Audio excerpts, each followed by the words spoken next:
డబ్బు, అనారోగ్యం, ఉద్యోగం, వ్యాపారం, అప్పులతో బాధపడుతున్నారా? మీకోసమే launch your future programme.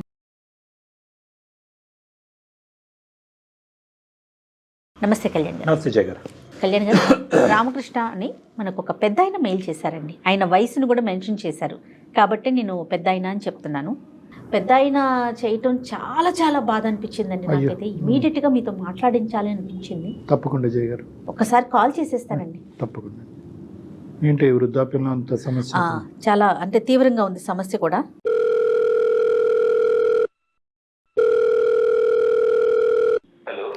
Hello, నమస్తే అండి.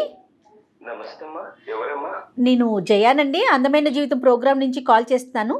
సుమన్ టీవీ నుంచి కదమ్మా? అవునండి, అవునవును. చెప్పండి అమ్మా. మీరేదో కంగారులో ఉన్నట్లున్నారు, లేకుంటే బాధగా ఉన్నారు. మీ వాయిస్ అయితే నాకు అట్లా అనిపిస్తా ఉంది. మాట్లాడొచ్చండి? అయ్యో అయ్యో, బాధపడకండి బాధపడకండి.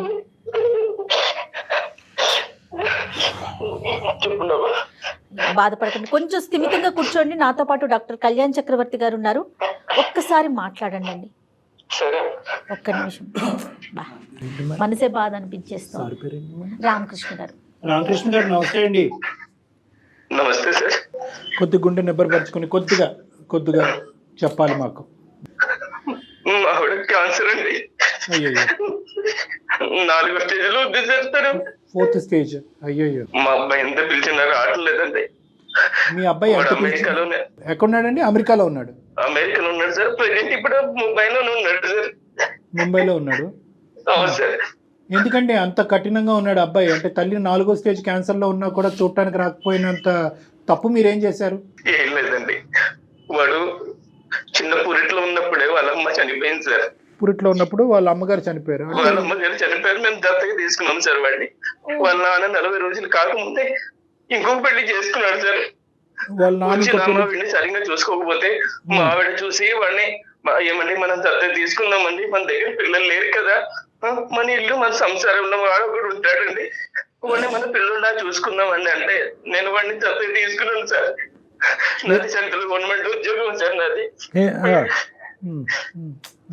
అయితే వాడికి బాగా చదివించుకున్నాం సార్ వాడిని. అంత చదివించుకున్న తర్వాత వాడికి ఇంటర్మీడియట్ ఆ లెవెల్లో ఎవరు చెప్పారు సార్, మా బంధువులు, నువ్వు వీళ్ళకి పుట్టిన బిడ్డోడు కాదురా, నేను దత్తత తీసుకున్నానని చెప్పారు సార్. అప్పటి నుంచి వాడు మమ్మల్ని దూరం ఉంటున్నాడు సార్. రామకృష్ణ గారు, తర్వాత మీకు ఎవరైనా సంతానం కలిగారండి? మేడం ఒక పాప పుట్టింది మేడం, అనిత మేడం. అనిత ఆమె వాళ్ళ హస్బెండ్ సాఫ్ట్వేర్ ఇంజనీర్ ఉండే మేడం. యాక్సిడెంట్ చనిపోతే ఆమె ఇంట్లోనే ఉంది మేడం. ఇప్పుడు ఆమెకి 2 పిల్లలు. అయ్యో, ఆమె ఇక్కడే ఉంది. మాకు ఆర్థికంగా లోటు అయితే ఏం లేదు మేడం. వాడు ఇంటికి రావాలి, వాళ్ళ అమ్మ ఒక్కసారి కన్నాను చూసి చనిపోతానంటుంది మేడం. 4వ స్టేజ్ మేడం క్యాన్సర్. అయ్యో, బాబు 15 సంవత్సరాల వరకు మీరు చెప్పలేదు మీరు దత్తత తీసుకున్నారు బాబుని అనేది? లేదు సార్, వాడు ఇంటర్మీడియట్ వరకు నేను ఏమీ చెప్పలేదు సార్. ఎవడో చెప్పాడు సార్ బయట వాడు. వాడికి ఎంత ప్రేమగా చూసుకున్నామంటే మేము అంత ప్రేమగా చూసుకున్నాం సార్. వాడికి టైఫాయిడ్ జ్వరం వస్తే అక్కడ ఎక్కడో బీహార్ లో ఒక తావే మందిరం ఉంటే ఆ తావే మందిరం కూడా వెళ్ళి మా ఆవిడ ముక్కుకుంది సార్. అక్కడ వెంకటేశ్వర స్వామి ముక్కుకొని నడిచి ఆ పై దాకా వెళ్ళి ముక్కు తీర్చుకుని వచ్చాను సార్. ఇంత చేసిన వాడు అసలు వాళ్ళ అమ్మ అంత ఇంత కూడా కడిగడం లేదు సార్ వాడికి.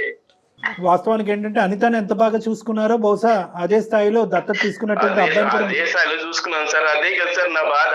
అంత బాగా చూసుకున్న కొడుకు ఈ రోజు నువ్వు నాన్న కాదు, నువ్వు మా అమ్మ కాదు అని చెప్తే ఎంత బాధ ఉంటుంది సార్ మాకు. అంటే ఈ రోజు అన్నాడా సార్? ఇంటర్మీడియట్ తెలిసినప్పటి నుంచి అలాగే ప్రవర్తిస్తున్నాడా సార్? ఇంటర్మీడియట్ అప్పుడు వేరే చోట చదువుకుంటాం నాన్న, వేరే చోట చదువుకుంటా అంటే అక్కడ పంపించాను సార్ నేను. అక్కడ నుంచి అలా మెల్లిగా మాకు దూరం అవుతే వస్తున్నాడు వాడు. అంటే అప్పుడు ఎవరో ఏదో చెప్పారు సార్ వాడికి. అప్పటి నుంచి మమ్మల్ని ఇగ్నోర్ చేస్తున్నాడు సార్. తెలిసి తెలియనట్టుగా పట్టించుకోవడం లేదు. అంటే ఇంకా దూరంగా చదువుకుంటాను చదువుకుంటా వాడు ఇంకా మా దగ్గర ఉంటాడు కదా అని మా చెల్లెలు కూతురికి ఇచ్చి పెళ్లి చేయాలని నేను నిర్ణయించుకున్నాను సార్. మా చెల్లెలు కూడా సరే అన్నయ్య అనేది. ఎవరు పుట్టిన అబ్బాయి అయినా కూడా మా చెల్లెలు కూడా యాక్సెప్ట్ చేసింది సార్. చేసుకుంటాను అన్నయ్య వాడిని అని చెప్పింది. సరే చేసుకున్నంతలో వాడు అక్కడ అమెరికాలోనే ఒక అమ్మాయిని చూసి ప్రేమించాడు. ప్రేమించి వాడు ఏం చేశాడు సార్, మమ్మల్ని అసలు ఇన్వైట్ కూడా చేయలేదు, మమ్మల్ని పిలవలేదు. నేను కాల్ చేస్తే లేదా నానా మీరు ఎవరు రావద్దండి, అసలు ఎవరికి ఇన్ఫార్మ్ చేయొద్దండి, మన బంధువులకి ఎవరికి చెప్పకండి, నేను ఇక్కడ పెళ్లి చేసుకుంటున్నాను, మీరు రావాల్సిన అవసరం లేదు, అమ్మ రావాల్సిన అవసరం లేదని చెప్పాడండి. తెలుగు అమ్మాయేనండి, అమెరికా అమ్మాయా? తెలుగు అమ్మాయి అండి. ప్రేమించి పెళ్లి చేసుకున్నాడు, వాళ్ళ వరకు అయితే హ్యాపీగానే ఉన్నారు. వాళ్ళ వరకు హ్యాపీగా ఉన్నారు సార్, కానీ ఒక్కసారి కూడా మమ్మల్ని చూడడానికి రావడం లేదు సార్. అంటే మాకు అర్థం కావట్లేదు, మీరు చేయని తప్పుకు మిమ్మల్ని ఎందుకు శిక్షిస్తున్నాడు మీ అబ్బాయి అనేది మాకు అర్థం కావట్లేదు. మీ కుటుంబ సభ్యులు అందరికీ తెలుసా ఈ అబ్బాయి దత్తత తీసుకున్నారు మీరు అనేది? సార్ మా కుటుంబంలో అందరికీ తెలుసండి ఈ అబ్బాయి మీద దత్తత తీసుకున్నామని, కానీ ఎవ్వరు అబ్బాయికి చెప్పలేదు. కానీ ఇంటర్మీడియట్ చదివేటప్పుడు మాత్రం ఎవరో చెప్పారు, అప్పటి నుంచి మీరు నా తల్లిదండ్రులు కాదు కదా అని వాడు దూరం అలాగే వెళ్ళిపోతున్నాడు. కానీ ఒకటి రామకృష్ణ గారు, ఎస్పెషల్లీ దత్తత తీసుకునేటటువంటి కేసులతో నాకు చాలా అనుభవం 30 సంవత్సరాలు బట్టి. నేను అనేది ఏంటంటే దత్తత తీసుకున్నప్పుడు ఒకానొక సమయం సందర్భంలో ఒక కీలకమైనటువంటి వయసు, అది కూడా పీడియాట్రిక్ సైకియాట్రిస్ట్ డాక్టర్ చెప్తారు, ఈ టైంకి మీ అబ్బాయి సూటబుల్గా ఉన్నాడు, మీ అమ్మాయి సూటబుల్గా ఉన్నాడు, ఈ టైం అప్పుడు డిక్లేర్ చేయండి అంటారు. డిక్లేర్ చేయమంటారు? చేయాలి, డిక్లేర్ చేయాలి. ఒక ఎస్పెషల్లీ ఏంటంటే కుటుంబ సభ్యులు అందరికీ తెలిసి ఉన్నప్పుడు, ఎందుకంటే లేదంటే ఇది చాలా ఎడ్జ్ మీద ఉంటుందమ్మా ఇష్యూ. ఏదన్నా కుటుంబ సభ్యుల మధ్యన, ఈ కుటుంబానికి మధ్యన ఏమన్నా చిన్న తగాదా వచ్చిందంటే ఆ అబ్బాయికి చెప్పకూడనటువంటి విధంగా చెప్తే ఈ విధంగా మనుషులు మారిపోతూ ఉంటారు. మీరు ఎప్పుడు చెప్దాం అనుకున్నారు రామకృష్ణ గారు?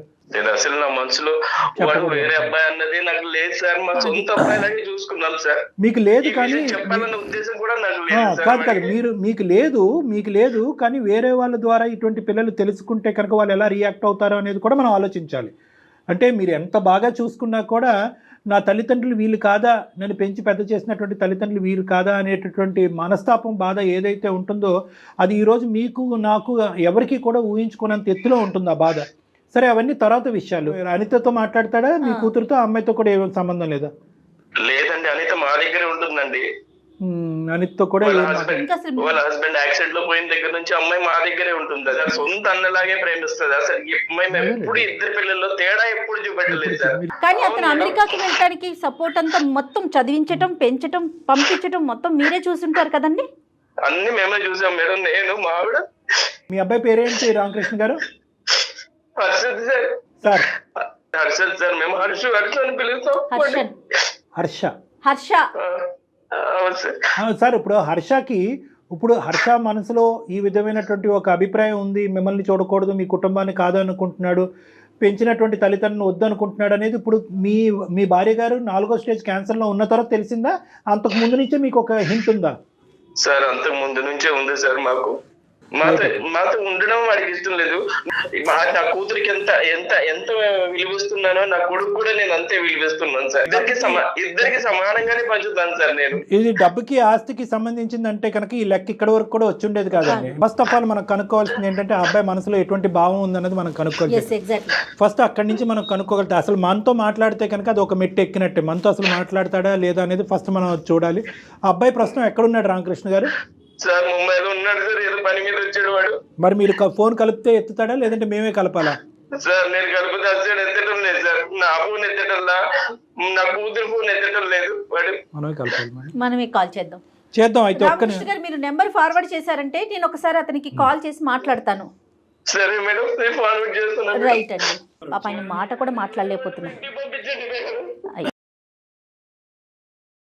తప్పకుండా అండి, మా ప్రయత్నం మేము 100% చేస్తాం. డాక్టర్ గారు మాట్లాడతారు.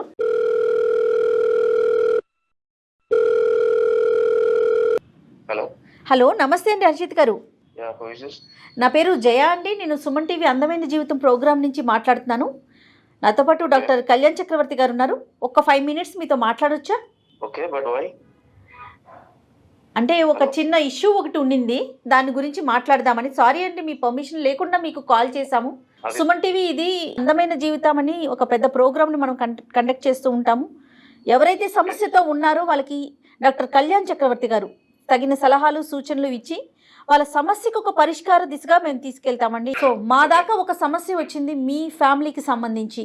మీరెవరండి మా ఫ్యామిలీ గురించి డిస్కస్ చేయడానికి? Harshit, hi Harshit, good afternoon. నా పేరు doctor Kalyan Chakravarthy. Let me introduce myself. తర్వాత మీకు ప్రోగ్రామ్ ఎందుకు, అసలు మీకెందుకు, మిమ్మల్ని ఎందుకు డిస్టర్బ్ చేస్తున్నాం, సో కాల్ డిస్టర్బెన్స్ అని అనుకోవచ్చు. చాలామంది అలాగే అనుకుంటారు, మీరు అలా అనుకోవటంలో కూడా తప్పులేదు. నేను డాక్టర్ కళ్యాణ్ చక్రవర్తి, నేను consultant psychiatrist and relationship counsellor with 30-year experience నాకు. సో ఈ మీడియా, ఈ ప్లాట్ఫామ్ అనేటటువంటిది ఏంటంటే not to trouble you or struggle you, మిమ్మల్ని ఇబ్బంది పెట్టి బాధ ఎందుకు మీరు రెజ్యూమ్ అంతా నాకు చెప్తున్నారు ఇప్పుడు? కాదు ఒక 2 minutes వినండి, నేను చెప్తున్నాను. నేను ఎవరో తెలిస్తేనే కదా మీరు నాతో మాట్లాడటానికి ఒక అవకాశం ఉంటుంది. నేను ఎవరో తెలియకుండా ఒక అనామకుడితో మీరెందుకు మాట్లాడతారు? ఇది నా ఫ్యామిలీ గురించి నేను మీకు చేయలేదు, మీ ఫ్యామిలీ గురించి ఒక సలహా సూచన తీసుకుని ఒక పెద్ద ఆయన పడేటటువంటి బాధ మీ వరకు తీసుకొస్తే మీరు ఏమన్నా దానికి ఒక సలహా సూచన ఇస్తారేమో అనే ఉద్దేశంతో, ఒక మానవతా దృక్పథంతో చేసేటటువంటి ప్రయత్నం. నా రెజ్యూమ్ మీకు అనవసరం. మా ఫ్యామిలీ గురించి మేము మాట్లాడుకుంటాం కదా, మీరు ఎందుకు మాట్లాడుతున్నారు? మాట్లాడుకోవట్లేదు అనేది మీ నాన్నగారు చెప్పేటటువంటి మాట అండి. రామకృష్ణ గారు చాలా బాధాకరంలో, చాలా భయంకరమైనటువంటి వేదంతో ఈరోజు మీ నాన్నగారు మాకు ఫోన్ చేసి అతను ఏ స్థాయిలో ఉన్నాడంటే అతని మానసిక పరిస్థితి అది వర్ణాతీతం. నా మాటల్లో కూడా నేను చెప్పలేను. మేము చూడలేకపోతున్నటువంటి మీ తల్లిగారు ఎవరైతే ఉన్నారో ఆవిడ 4వ స్టేజ్ క్యాన్సర్లో చావు బ్రతుకుల మీద కొట్టుమిట్లాడుతున్నారు. ఆవిడ ఆఖరి కోరికగా కేవలం మీ మొహం చూడాలి, మీతో మాట్లాడాలి అనేటటువంటి ఆలోచనతో పరితపించిపోతున్నారు. ఎటువైపు పోవాలో అర్థం కానక మీరు ఫోన్లు ఎత్తక, మీరు మెసేజ్లకు రెస్పాండ్ అవ్వక మా వరకు వచ్చారు రామకృష్ణ గారు, మీ తండ్రి గారు. దాంతో ఆ కేసు టేకప్ చేసుకుని మీ వరకు రావటం జరిగింది. దయచేసి ఒక 2 నిమిషాలు మనం మాట్లాడుకుందాం. కాదండి, ఇప్పుడు రామకృష్ణ గారు కాదు, రామకృష్ణ గారి యొక్క బాధని మేము అర్థం చేసుకుని మీ వరకు వచ్చాం. మీరు ఏమన్నా మాట్లాడదలుచుకున్నారా మాతో? లేదండి, నేనేం మాట్లాడదలుచుకోవట్లేదు. ఒక 2 minutes అండి ప్లీజ్, నా రిక్వెస్ట్. చెప్పండి. రైట్, ఓకే, థ్యాంక్ యూ అండి. మీరు అర్థం చేసుకున్నారు. నేను అర్థం చేసుకోలేదు, టైం ఇచ్చాను. Okay, thank you. What ever, ఏదైనా నాకు ఒకే విధంగా వినిపిస్తున్నాయి. కానీ నేను చెప్పేది ఏంటంటే రామకృష్ణ గారు కూడా, మీ నాన్నగారు కూడా ఇక్కడ లైన్లో ఉన్నారండి. మీరు డైరెక్ట్గా ఫోన్ ఎత్తట్లేదు కాబట్టి మేము ఈ పద్ధతిలో మీకు కాల్ చేయవలసి వచ్చింది. రామకృష్ణ గారు, మీ అబ్బాయి లైన్లో ఉన్నాడు, ఏమైనా మాట్లాడతారా?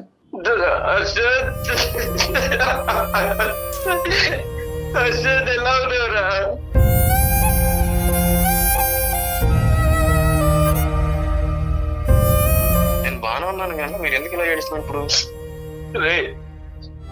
మీ అమ్మ 4వ స్టేజ్లో ఉందిరా క్యాన్సర్.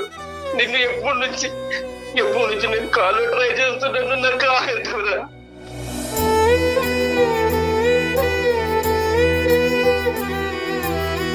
మీ చెల్లి ఇన్ని రోజుల నుంచి చేస్తుంది.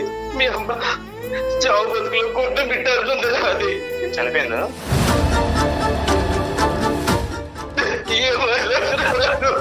ఒక్కసారి వచ్చి చూడరా, ఒక్కసారి వచ్చి చూడరాదు. అమెరికా వెళ్ళిన దగ్గర నుంచి నువ్వు ఎందుకు రాదా తయారయ్యావు? నేనేం చేయడం, మీరు నన్ను అర్థం చేసుకోవడంలో తప్పు పడ్డారు అంతే. ఏం తప్పు చేశాను రా చెప్పు. ఎందుకు ఇవన్నీ ఈ సోలంతా నాకు ఎందుకు చెప్తున్నా ఇప్పుడు? అదే ఒక్కసారి వచ్చి మీ అమ్మని చూసేళ్ళురా, మీ అమ్మ పరిస్థితి ఎలా ఉందో చూసేళ్ళురా. లేదు, ఇప్పుడు మీరు నాకు ఇంత ఫోన్ చేసి కాల్ మాట్లాడి మాత్రం అన్ని జరిగిపోవు, ఓకేనా?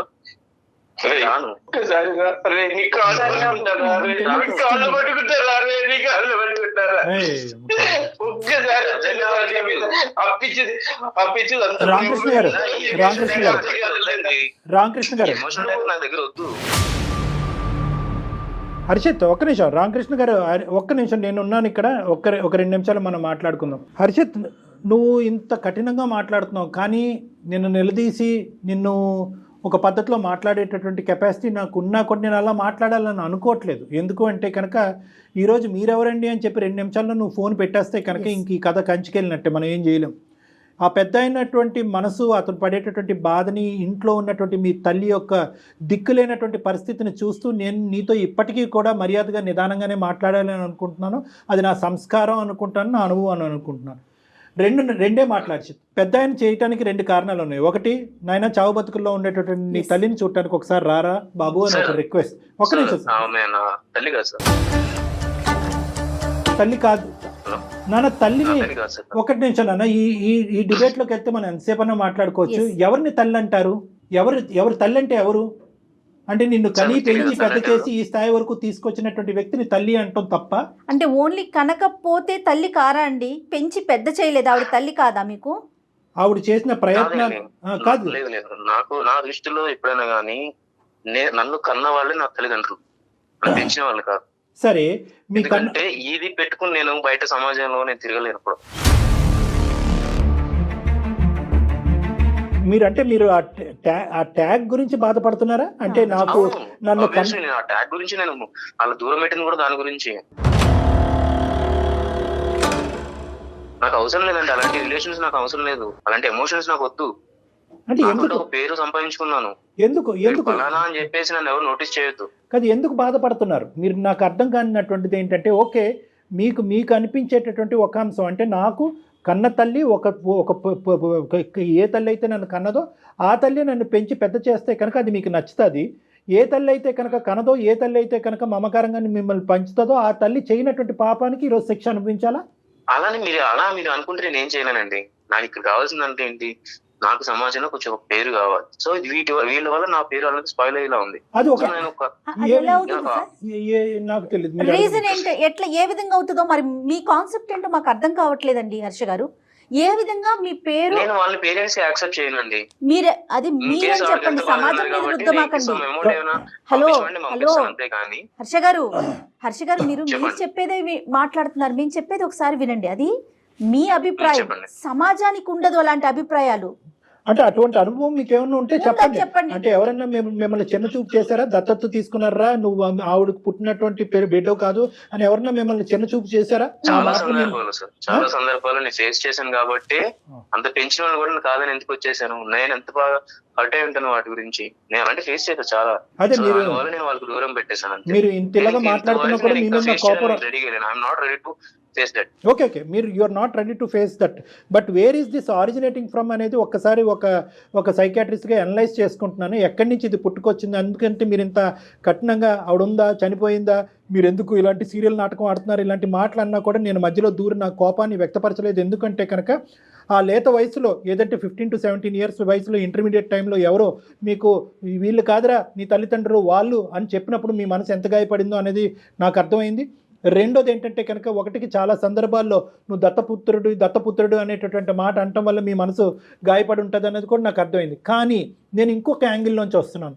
అదేంటి అంటే కనుక, ఏ తల్లి అయితే కనుక చనిపోకుండా మీరు అనాథ కాకుండా ఉండేటటువంటి పరిస్థితి ఆ తల్లి పెంచుంటే కనుక ఆ పేదరికంలో ఈరోజు మీరు అమెరికా వెళ్ళుండేవారా? ఈ స్థాయిలో మీరు ఉండేవారా? ఈ సంపాదన మీకు ఉండేదా? ఇది నెంబర్ 1. నెంబర్ 2 ఏంటంటే, తల్లి చనిపోయినటువంటి మీ కన్న తల్లి, ఈ జ్ఞాపకాలన్నీ మీకు గుర్తు చేస్తూ మిమ్మల్ని బాధపడుతున్నాను ఏమనుకోవద్దు. మీ కన్న తల్లి చనిపోయినటువంటి 10 రోజులకో 15 రోజులకో ఆ మహానుభావుడు ఇంకో పెళ్లి చేసుకున్నాడు అనేటటువంటి ఆలోచన ఉన్నటువంటి కుటుంబంలో మీరు పెరిగి పెద్ద అయి ఉంటే కనుక సంతోషించి ఉండేవారా? అంటే మీ వాదనకి నేను ఏకీభవిస్తున్నాను. అంటే నా కన్న తల్లిదండ్రులు వేరే వాళ్ళు కాదు. మేమేమంటున్నా అంటే, కన్నటువంటి వాళ్ళు ఎవరైనా కూడా పెంచినటువంటి వాళ్ళు మీకు ఆ సంతోషాన్ని సుఖాన్ని ఇచ్చేటటువంటి వాళ్ళు తల్లిదండ్రులు కాదు, దేవుళ్ళు అని అంటారు. ఒక అనాథగా ఉన్న ఒక బిడ్డను తీసుకొచ్చి పెంచి పెద్ద చేసి ప్రయోజకుడిని చేసి అమెరికా లాంటి కంట్రీకి పంపించడం వాళ్ళు చేసిన తప్ప అంటే అతను కూడా వాళ్ళ పెంపకాన్ని లోపభూయిష్టం చేసి ఏలైతే చూపెట్టట్లేదు జయ గారు. అతను కాన్సెప్ట్ ఏంటంటే వాళ్ళని తప్పుగా చూపెట్టట్లేదు, కానీ ఇతనికి పడినటువంటి ఆ బీజం ఏదైతే చిన్నప్పటి నుంచి నలుగురు 4 విధాలుగా మాట్లాడుకుని నుంచి ఇతన్ని హేళన చేసి వెక్కిరించేటటువంటి ప్రయత్నం చేశారో ఆ ట్యాగ్ లైన్కి కారణమైనటువంటి వాళ్ళు వీళ్ళే నన్ను పెంచినటువంటి దత్తత చేసినటువంటి ఈ తల్లిదండ్రులు లేకపోతే నాకు ఆ ట్యాగ్ ఉండదు కదా అని చెప్పి. కరెక్టే. ఆ తల్లిదండ్రులు లేకపోతే ఈ రోజు మీరు ఎక్కడున్నారు? ఆ కాన్సెప్ట్ అర్థం చేయడం గురించి నన్ను మీరు ఎందుకు పెంచారు, నన్ను పెంచకుండా ఉంటే బాను, నా గాలికి నన్ను వదిలేసేటటువంటి మాట ఈ రోజు మీరు సుఖంగా సంతోషంగా అమెరికాలో దర్జాగా బతుకుతూ ఉన్నప్పుడు అడిగేటటువంటి మాట కాదండి. ఒకప్పుడు వాళ్ళు పెంచకపోతే కనుక మీరు ఎక్కడో ఏదో చేసుకుంటూ బతుకుండేవారు. అప్పుడు కూడా ఈ మాట అన్ని ఉండేవారా? ఇదేంటి ఇంత అన్యాయం చేశారు నా కన్న తల్లిదండ్రులు, ఈ సమాజంలో నన్ను పెంచి పెద్ద చేసేటటువంటి ఒక నాదురే లేదు అని అప్పుడు బాధపడి ఉండేవారా? ఈ రోజు మీరు కంఫర్ట్ జోన్ లోకి వచ్చాక మీరు అంటున్నారు నన్ను ఎందుకు పెంచారు. అది నా తెలివి వల్ల వెళ్ళానండి, నా తెలివి వల్ల, నా చదువు వల్ల నేను అలా వెళ్ళాను అంతే. అమెరికాలో వెళ్ళిపోతారా అండి?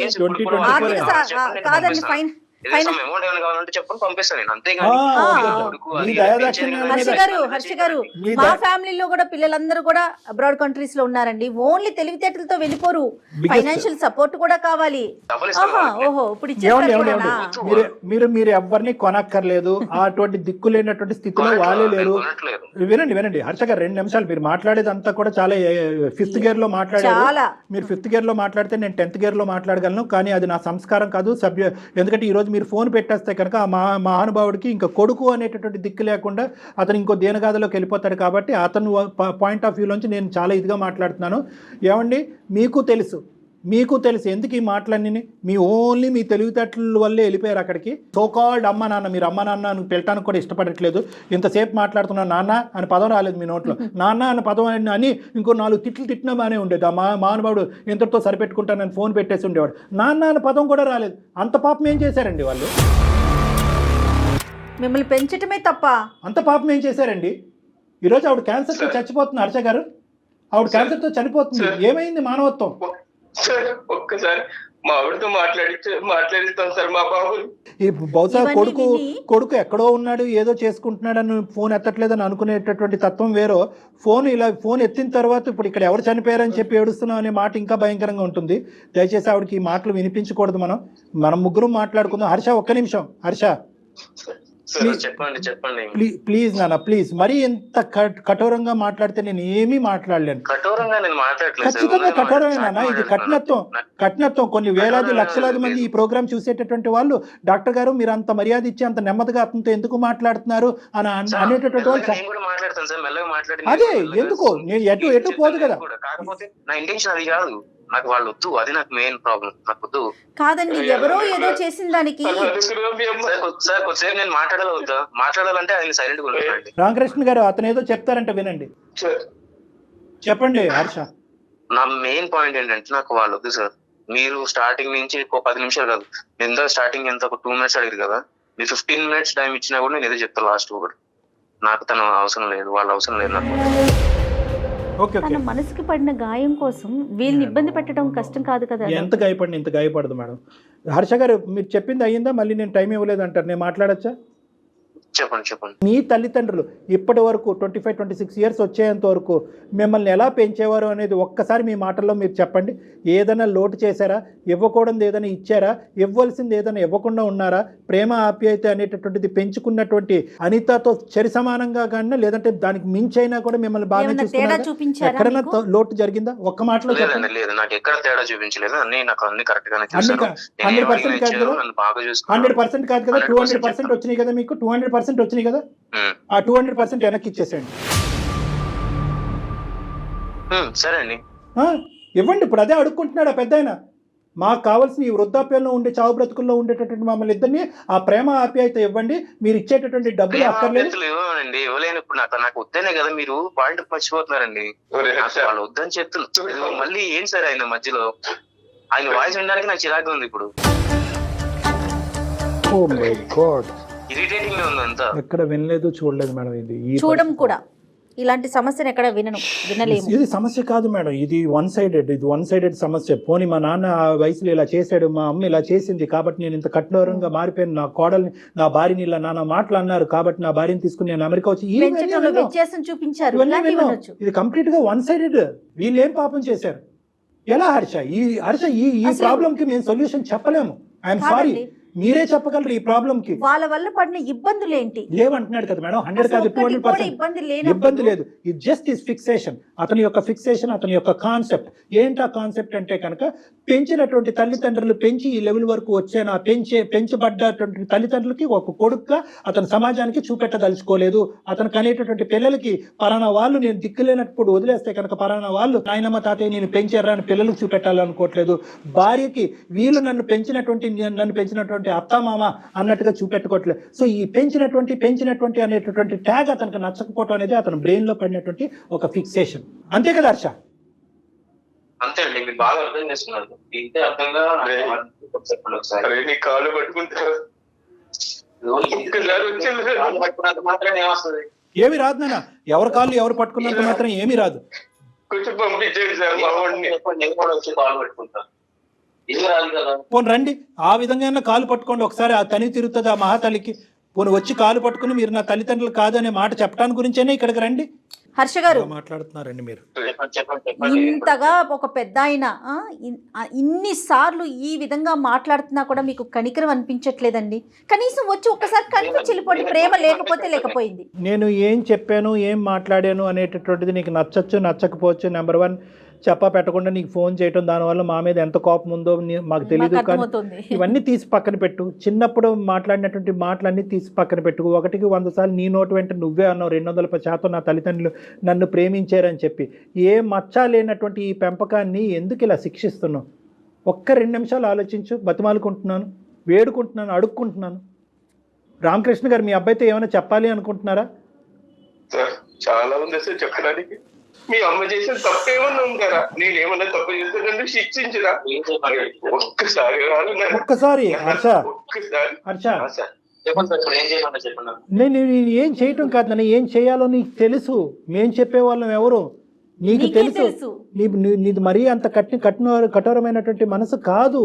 నువ్వు ఎందుకు అలా మారిపోయావు మాకు అర్థం కావట్లేదు. ఒక్కసారి 4 మెట్లు దిగి మీ నాన్నగారు వేడుకునేటటువంటిది ఏంటి అన్నది ఒక్కసారి కళ్ళు మూసుకుని ఆలోచించండి, అన్ని క్లియర్ అవుతాయి. ఇది డబ్బులు గురించి కాదు, ఇది డబ్బుల గురించి కాదు, ఆస్తుల గురించి కాదు. చూడాలనుకుంటున్నారా నేను? సార్ అక్కడికి వచ్చిన తర్వాత నాకు వాళ్ళ రిలేషన్స్ ఎవరైతే ఉన్నారో వాళ్ళందరూ వచ్చి నన్ను పాయింట్అవుట్ చేసి మాట్లాడతారు, నాకు నచ్చదు.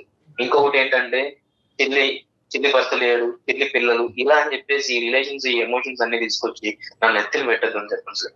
నేను వచ్చి కామ్గా చూసి ఓకే ఆవిడ హెల్త్ బాగాలేదన్నారు, ఓకే నేను వచ్చి చూసి వెళ్ళిపోతాను అంతే. ఇది కూడా నేను రాకూడదనే డిసైడ్ అయ్యాను. కాకపోతే వీళ్ళు నా ఫ్యామిలీ అని మీరు అంటున్నారు, సరే బయట మనుషులు మీరేంతలా నా గురించి ఆలోచించి మా ఫ్యామిలీ గురించి ఆలోచించి చెప్తున్నారు కాబట్టి నేను ఏదో వచ్చి చూసి వెళ్ళిపోవడం మీకోసం పర్టికులర్ గా sir. Okay, thank you Harsha గారు. సరే, నా ఇంకొక గురించి చిన్న హెల్ప్ చేయండి హర్ష గారు. థ్యాంక్ యూ సో మచ్ అండి మా మాట మన్నించినందుకు. అయితే మీరు వచ్చేటప్పుడు ఒక్కసారి ఫోన్ చేశారంటే ముందు మనం డాక్టర్ కళ్యాణ్ గారి దగ్గర ఒక్కసారి కూర్చుందాం, ఒక 10 నిమిషాలు మాట్లాడాక అందరం కలిసి అమ్మని చూడటానికి వెళ్దాం ప్లీజ్. ఆ అవకాశం మాత్రం మాకు ఇవ్వండి. సరే అండి, సరే. Super, very good. Thank you Harsha, thank you so much. మా విన్నపాన్ని, మా బాధను మన్నించినందుకు. మీ తల్లిదండ్రుల గురించి నేను ఇలా అడుక్కోవటం అనేది నాకు విడ్డూరంగా అనిపించింది. అయినా కూడా పర్వాలేదు కళ్యాణ్ గారు. మాకు అందరికీ నచ్చినటువంటి ఫలితం బహుశా ఫ్యూచర్లో మీకు ఎంతో మమ్మల్ని మీరే ఎంతో ఆశీర్వదిస్తారేమో. అరే ఇంత మంచి కార్యక్రమం అని చెప్పి, ఇంత మంచి వేదిక అని చెప్పి. ఇది ఎందుకంటే ఒక కుటుంబానికి మించినటువంటిది ఏదీ లేదు. ఆ కుటుంబాన్ని కలిపినటువంటి పుణ్యం మాకుంటుంది. మీరు చేసేటటువంటి స్టెప్ ఏదైతే ఈరోజు తీసుకుంటున్నారో దాన్ని అందరూ హర్షిస్తారండి. Everybody is going to be happy about this. చాలా థ్యాంక్ యూ అండి, చాలా థ్యాంక్ యూ. అతను వస్తాడు, అంత మంచిగా జరగబోతుంది. ధైర్యంగా హ్యాపీగా ఉండండి. ముందుగా మీ భార్య గారికి జరిగినటువంటి సంభాషణ కూడా ఆవిడకి ఒకసారి తెలియపరిచి గుండె ధైర్యం చేయండి. థ్యాంక్ యూ రామకృష్ణ గారు. థ్యాంక్ యూ రామకృష్ణ గారు. హర్ష గారు, థ్యాంక్ యూ సో మచ్.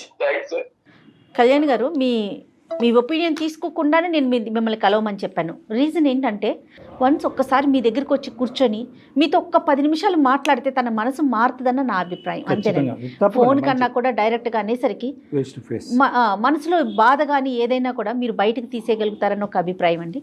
తను వచ్చేటప్పుడు మీకు నేను కాల్ చేస్తాను, దాన్ని ఒక్కసారి కూర్చుందరు. తప్పకుండా చేయగలరు. రైట్ అండి, థ్యాంక్ యూ. నమస్తే.